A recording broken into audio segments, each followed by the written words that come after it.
સોના અને ચાંદીના ભાવમાં ફરી એકવાર કડાકો જોવા મળ્યો છે। ચાંદીમાં 1,10,000 સુધીનો જોરદાર કડાકો સામે આવ્યો છે। ચાંદી પ્રતિ કિલોએ હવે 2.92 લાખને પાર પહોંચી ગઈ છે, જ્યારે સોનામાં પણ 20,000 સુધીનો કડાકો જોવા મળ્યો છે। સોનું પ્રતિ 10 ગ્રામ 1,50,000 ભાવ થયો છે। વધુ માહિતી સાથે સંવાદદાતા રવિ મોટવાણી આપણી સાથે રાજકોટથી જોડાયા છે। રવિ, એકાએક ભાવ વધારો થાય છે અને ત્યારબાદ ઘટાડો પણ જોવા મળે છે। સોની બજારમાં વેપારીઓનું શું કહેવું છે આ ભાવ વધઘટ પાછળના કારણો?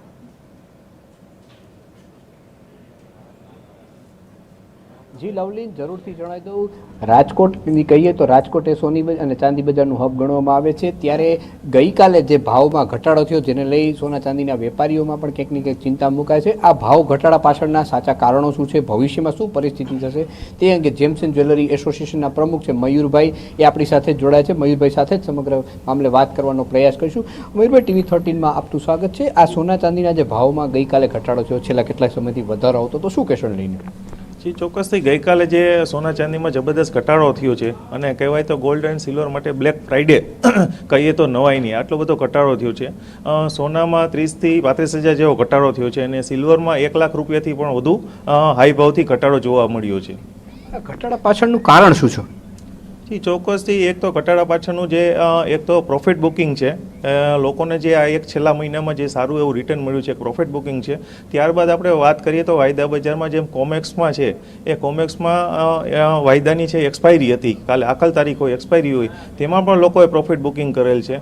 ત્યારબાદ આપણે વાત કરીએ તો અમેરિકાના પ્રમુખ દ્વારા ટ્વીટ કરીને એવું જાહેરાત કરવામાં આવી કે ફેડરલના જે ચેરમેન છે જેમ્સ પોવેલ, એમની પણ બદલી કરવામાં આવી છે। આવા 3 થી 4 છે એ કારણો છે આ ઘટાડા પાછળ કારણભૂત ગણાવી શકાય।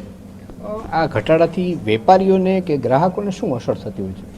જી, ચોક્કસથી વેપારીઓને અને ગ્રાહકોને ઘટાડો છે એ સારી વાત છે, કેમ કે જે ગતિએ સોના ચાંદીના ભાવ વધતા હતા તો પૂરી ઇન્ડસ્ટ્રીમાં ઇન્ડિયા લેવલે છે એ કામકાજ છે અમારી જ્વેલરી ઇન્ડસ્ટ્રીમાં 40થી 50% ઓછું હતું।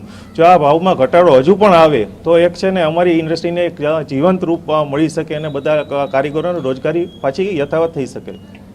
આપ કેટલાય વર્ષોથી આ વ્યવસાય સાથે જોડાયેલા છો, તમે આવી કદી આ ઘટાડો કે તેજી કે મંદી આવી જોઈ છે?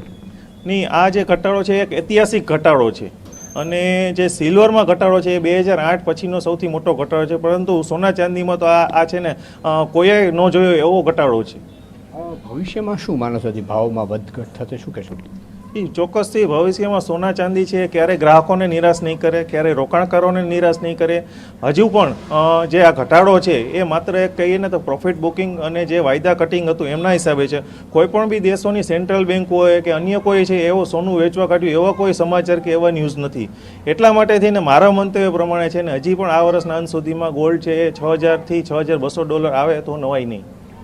તો જે વેપારી કહી રહ્યા છે કે ભવિષ્યમાં હજી સોના ચાંદીના ભાવ વધે એવી સંભાવના છે, પરંતુ ઐતિહાસિક ઘટાડો કહી શકાય તે વાત નકારી ન શકાય। જી લવલી, બિલકુલ રવિ, આભાર સમગ્ર માહિતી સાથે જોડાવા બદલ। તો એક સાથે એકવાર ભાવ વધી જાય છે અને પછી વધઘટ આજે સતત જોવા મળી રહી છે। આ તમામની વચ્ચે ફરી એકવાર ભાવ વધઘટ થઈ શકે તે પ્રમાણેની અત્યારે માહિતી સામે આવી છે।